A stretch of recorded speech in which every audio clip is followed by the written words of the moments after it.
Have you ever had a situation where one bad thing in your life leads to another thing that's bad or a horrible event, and another subsequent event results as a result of that? It's like a ripple effect, like a domino thing, but eventually that domino thing, it's going and clicking away over time, and something really, really good happens. Has that ever happened to you? Particularly if you're a senior citizen, I believe you might have had such experiences. The weird things in life that we cannot predict.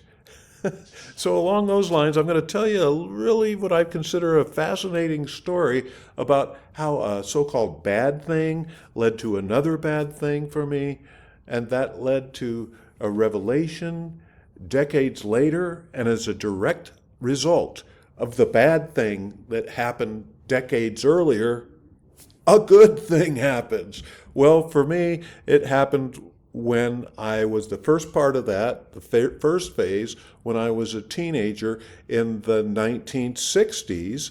And the second phase happened when I was an adult in the 1980s.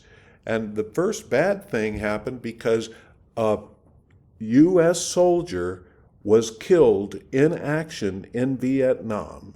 I never knew that soldier, but when he was killed, that affected my life.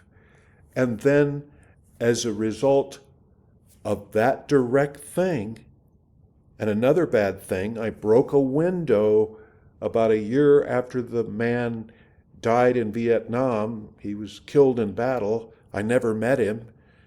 I broke a window by accident, and as a result of me breaking a window by accident, when I was 25 years old, now get this, this is odd as it sounds, I was a reporter in the 1980s, a professional reporter for a newspaper, a mid-sized newspaper. I broke a story that revealed something about Frank Sinatra. And that story went all over the world. Now, if all this sounds really complicated to you, you got to hang on and listen to the story that I'm going to tell.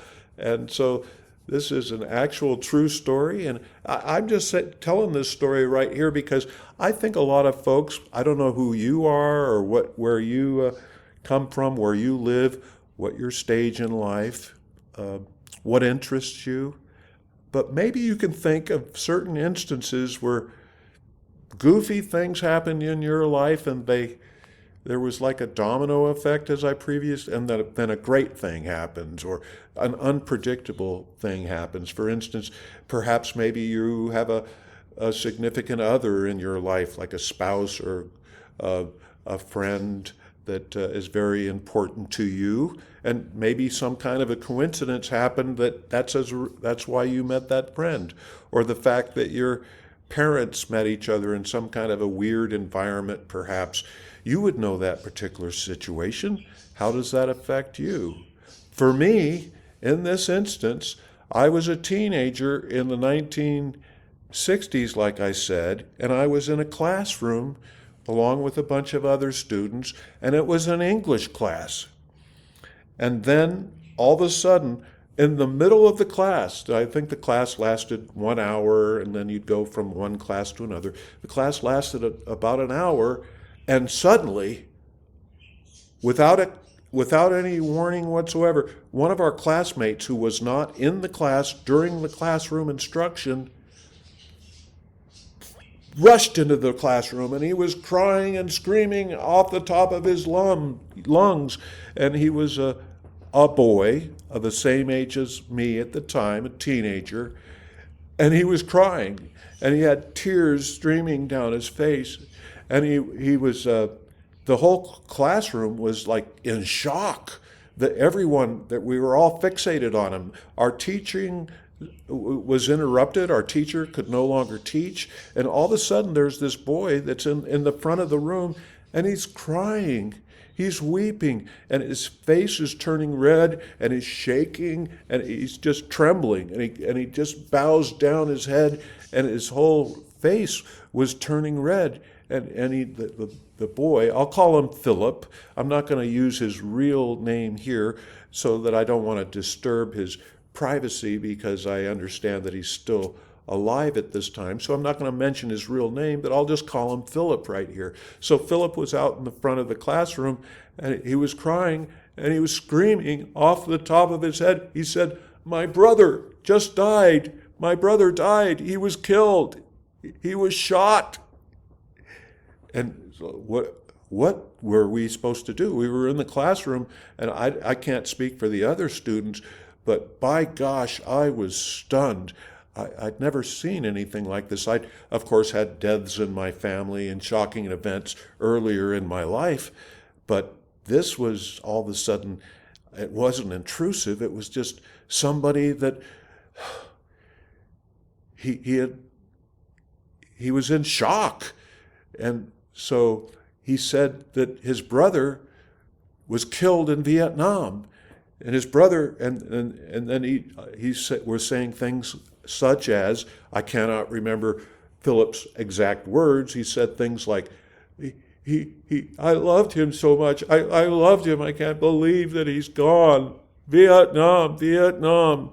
And I do recall that Philip kept repeating Vietnam, and he was saying something about the war and how the war, he used bad terms that I can't use here on YouTube, but you get the idea of what I'm trying to say here. But he didn't stop. He stopped, he kept, and I recall that he was raising his arms up high, Philip was, and I think he indicated something like he had been home and the news just came and he ran to school and he needed to tell somebody what had happened because there was nobody at home for him to share the news with. And so I believe that this class instruction, this English class that we were in, I would say that it was probably one of the first grade periods of the morning, probably 9 o'clock or 10 o'clock. And I think that Philip probably received the news while Philip was home, and maybe his parents weren't home at the time because he indicated, as I recall, he didn't have anybody to tell, and he just needed to tell somebody, so he went right to the class that he would have been in at that time. And the instructor, I won't use her name either, because for her privacy reasons, although within 1 year of this incident, she was only 28 years old, the teacher, but the teacher was 28 years old when the teacher died in her home of pneumonia. So that's a little side story. I won't get into that so much, but the teacher said there was probably not part of her training of what to do as an instructor, and she just said, "Go home, Philip. Go home, Philip. Just go home. Go home, Philip. Just go home. Go home now. Go home and be with your family." Something to that effect. And my memory is pretty correct in that regard. And so, as I recall, Philip left the classroom and he went out into the hallway. And I, at that time, had no idea that that would have an impact on my life. Much later, when I was in my mid-20s, and that incident was not mentioned by me in my mid-20s because it was not impacting the story I was doing for the newspaper that I was writing for. And that story went all over the world. That story was picked up by news media because it involved Frank Sinatra and something about Frank Sinatra, who, those of you who are very young right now, maybe if you're under 30, maybe under 35, perhaps you haven't heard of Frank Sinatra, but he was perhaps one of the most famous singers, entertainers of his era, particularly in the 1950s, way into the 1980s. But in any event, I didn't know that that event in that classroom would indirectly lead to me breaking that story about Frank Sinatra. This is what some of the weird things that happen in our lives. I don't know how it is for you, what the impact of weird things in your life. You have no idea what they're going to lead to, what pathway you're going to take in life as a result of that any incident that's happened to you. Now think about it right now. I'm sure there might have been some incidents that have impacted your life. You know what those are.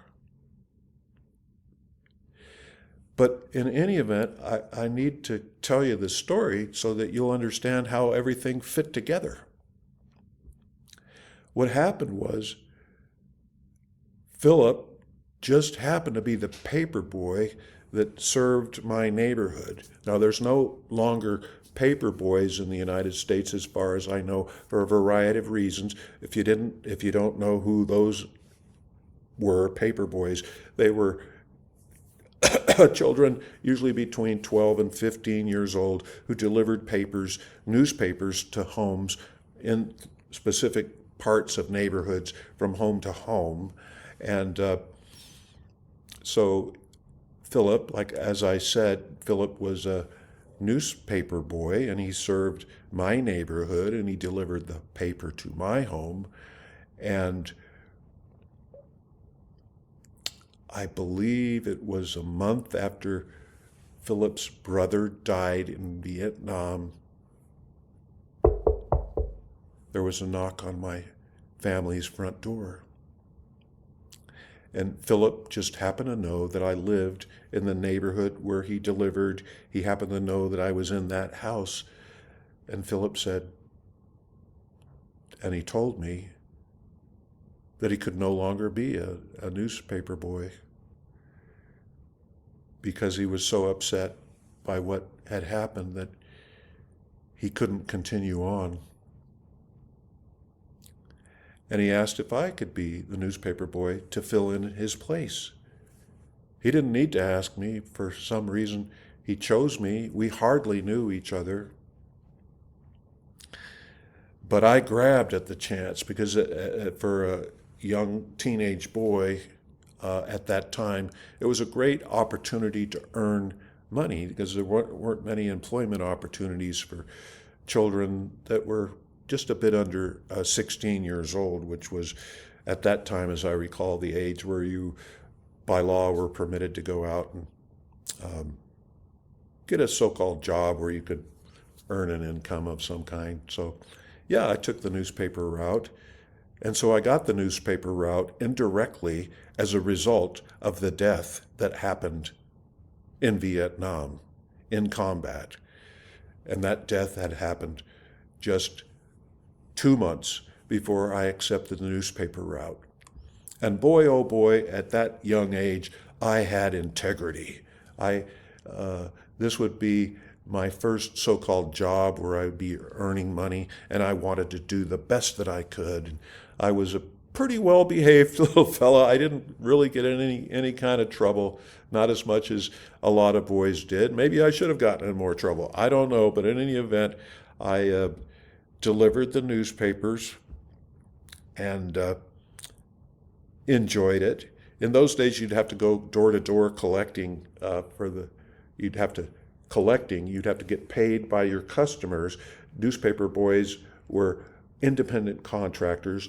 The society, not my fault, at that time they picked boys rather than girls. There might have been some girls, but that's why I call them newspaper boys. And that's not my fault. That's just what the society was at that time. And so, yeah, I went, delivered the papers, and this was an afternoon route because it was an evening newspaper that I worked for as an independent contractor. And then at least once a month, you'd have to go to the front doors of the various people that you delivered to. So they'd pay you money. I believe, I don't know how much it was. Maybe it was $2.80 a month, or $2. I cannot remember the exact total, but the newspaper boys paid the newspaper companies for the newspapers, so as independent contractors, and then the difference between what was earned from the clients, the people that received the paper, and the amount you spent on buying the newspapers, that was your profit. So maybe every month I would get probably $25 or $30 of profit. And so that was a lot of money, but you had to be dedicated. You had to show up if you wanted to be able to keep your job. And I believe there were probably a lot of other fellers in the whole neighborhood that would have loved to have that job. So I went around and got to know the people, and they became accustomed to me very quickly. And that was great. And there was one guy that was a banker, and he never tipped me. He was a tightwad. But some people were more friendly than others. And one woman was particularly kind. I think I had about 50 customers, 50 customers. And one of them kind of stuck out in my mind. Her name was Mary Ellen Glass. That was her real name. I can use it now for a variety of reasons, which I can explain later. And she was a middle-aged woman at the time, and as I believe she lived alone.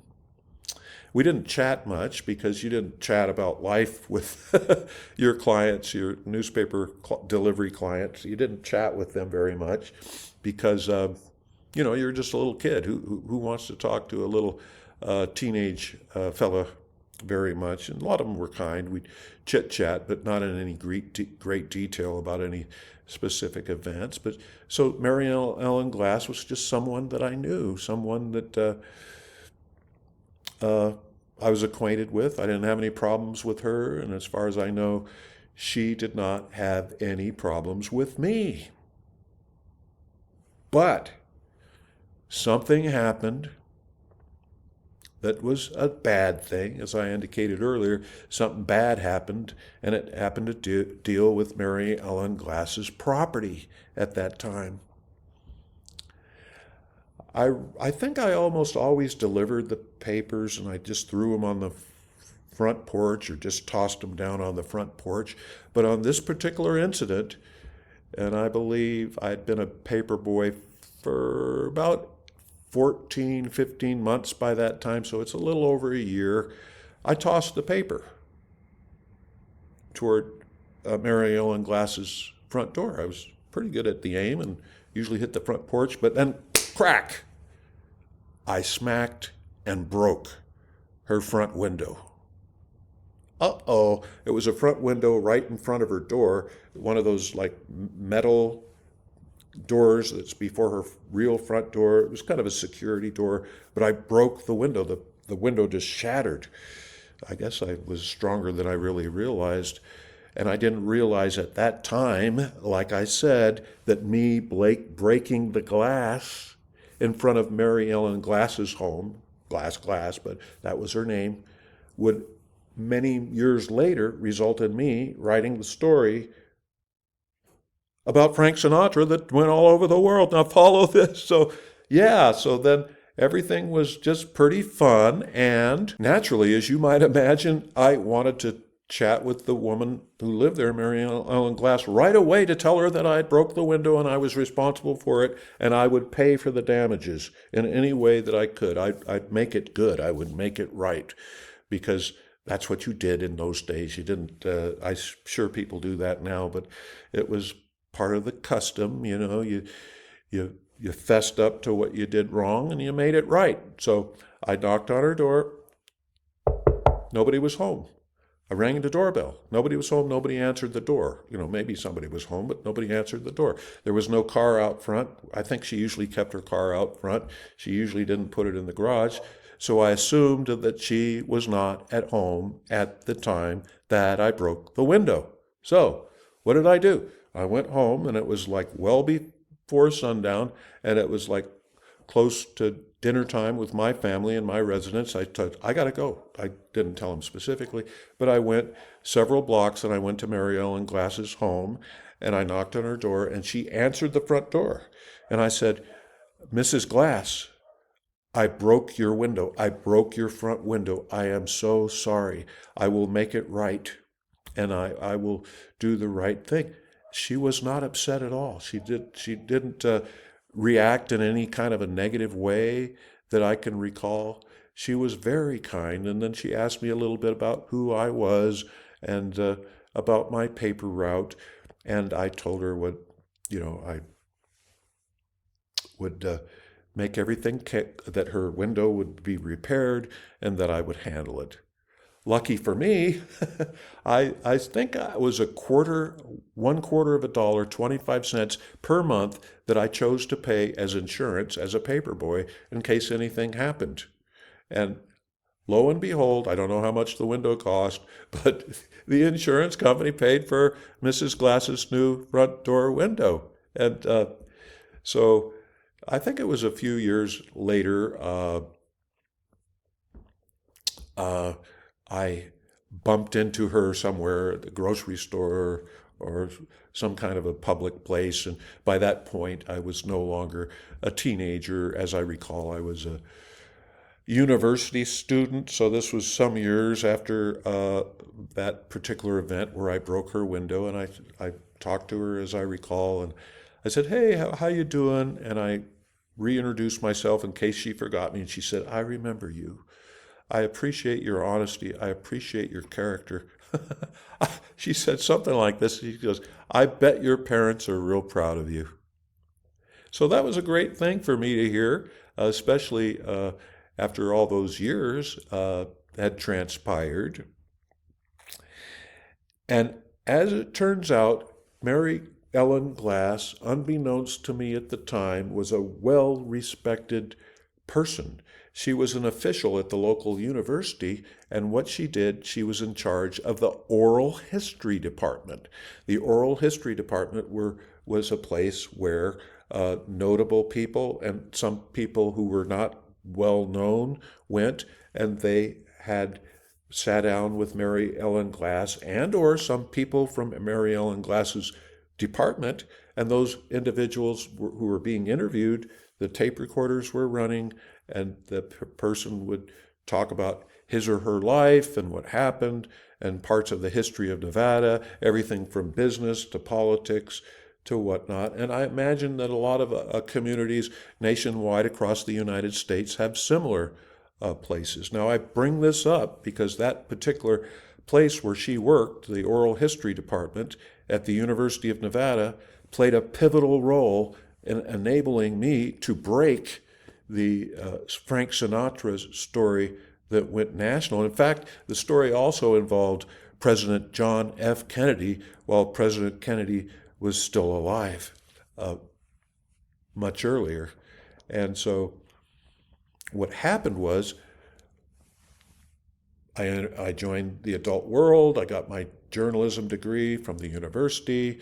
I had a job out of state for a newspaper. Then I moved back to Reno to work for the Reno newspaper as a reporter. And so it was in my first year back at the Reno newspaper, and I was 25 years old. By that point, I was no longer a rookie reporter, and I'd heard about the oral history department. Even though I was a police reporter, my assignment and my job function was to report on wrecks, interesting things that happened, murders, robberies, those kind of things. It's basic meat and potatoes work, and a lot of younger reporters start out at the cop beat level. But I had a mind that was insatiable, of course. You often do when you're a reporter. And then I had heard that about the oral history department at the university, and I somehow was told about a list of people that were notable who had, in the 1950s through the 1960s and into the 1970s, had given their oral histories. And I thought, wow, that's pretty interesting. Maybe I should go up there and read some of those oral histories, because what happened was, it's not like today where you take videos of people and you can show what they're saying and for like an oral history and put it on YouTube or whatever. In those days, what Mary Ellen Glass would do along with her staff is they would interview people and write type their words and put their words into booklets or major sizable books. And those were the oral histories. So that was interesting. That was fascinating. So I found out the list of all these people that were interviewed by Mary Ellen and or her staff, and one of them that I heard about was his name was Ed Olson, and Ed Olson was the former chairman of the Nevada State Gaming Commission. Gaming didn't mean games that people play, on their computers or whatever. Gaming, that word gaming, referred to casinos. And of course, we lived in Nevada, and so he was the chairman of the Nevada Gaming Commission, which was in charge of regulating casinos in Las Vegas and Reno and all over the state. And of course, that at the time was the biggest industry in the state, was gaming, casinos.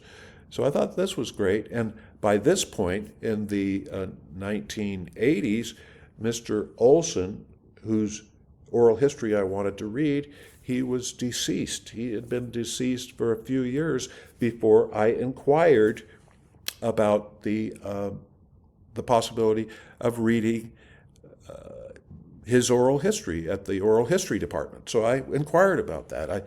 I went up and I thought, well, this will be interesting. Maybe I can find something in there. So I guess normally, you had to, you just couldn't just go walk through and just say you want something, or you don't get special treatment, so to speak. But it was because of my relationship with Mrs. Glass that I was able to get through the door, and I got special access. I got to go in and read the oral history of Ed Olson. And when I read the oral history of Ed Olson, I was struck, but what I immediately realized was a major significant news story that would go around the world. And in essence, that news story was based, at least partly, but a lot more than just that one little part that I'm going to tell you about, was President John F. Kennedy during the president's administration. I believe it was around 1962, the year before he was assassinated. JFK was assassinated, of course, on November 22nd of 1963. But in 1962, President Kennedy visited Las Vegas, and President Kennedy was being taken around in limousines to tour Las Vegas to see what Las Vegas was all about. And while he was on that tour, he was sitting next to Ed Olson, the chairman of the Nevada Gaming Commission. And according to the oral history that Mr. Olson gave, President Kennedy turned to Mr. Olson and said words to the effect, "Aren't you guys being a little bit tough on Frank?" Referring to Frank Sinatra. And Frank Sinatra and President Kennedy at one point were great close buddies, and they still supposedly had a good relationship, although that was kind of not out in the public at that time because it was controversial. There's a big story. It's a side story. I won't get into that. A lot of you already know that President Kennedy did not go to Southern California to visit the estate of Frank Sinatra because of Mr. Sinatra's alleged associations with mobsters, including a guy named Mr. Giancana, which is a big mobster guy, doing alleged bad things. And so Mr. President Kennedy didn't go there for that reason. So even though their relationship was no longer together because JFK didn't go to the estate because for political reasons, the estate of Sinatra, they were probably still buddies behind the scene. And the fact that Kennedy said to Mr. Olson, "Aren't you guys being a little rough on Frank?" And the oral history, of course, referred to all the stuff that Mr. Sinatra was under intense investigation way back in the early 1960s as a result to his alleged ties to people that did not do good things in life, mobsters. And so, but ironically, at the time that I did the story on Frank Sinatra and his relationship with Ed Olson and that whole thing, Mr. Sinatra was already at that time being investigated once again by the Nevada State Gaming Commission because in the 1980s, you see, Mr. Sinatra wanted to get his gaming license again so that Mr. Sinatra could own at least a part of a casino. But no, that was very intense. And my story that I did for the local paper went into all the details that Mr. Olson, the late gaming commissioner, talked about. It went, and unbeknownst to me, thought it was a good story. It was a good idea, even though I was a police reporter. Like I say, I was very ambitious. The story got picked up by the wire services. The story went up all around the world. And of course, the story I wrote about the current ongoing investigation into Mr. Sinatra. So I don't think I was one of Mr. Sinatra's favorite people. But all of that happened because indirectly a young man was killed. I think he was about age 21, Philip's brother in Vietnam. And Philip's brother, as an indirect result of that, couldn't do his paper route anymore. I did the paper route. Then I met Mrs. Glass, who respected me because I arranged to have her window repaired on her house. And that was because of that relationship. I'm just recapping what you just heard. The story came out.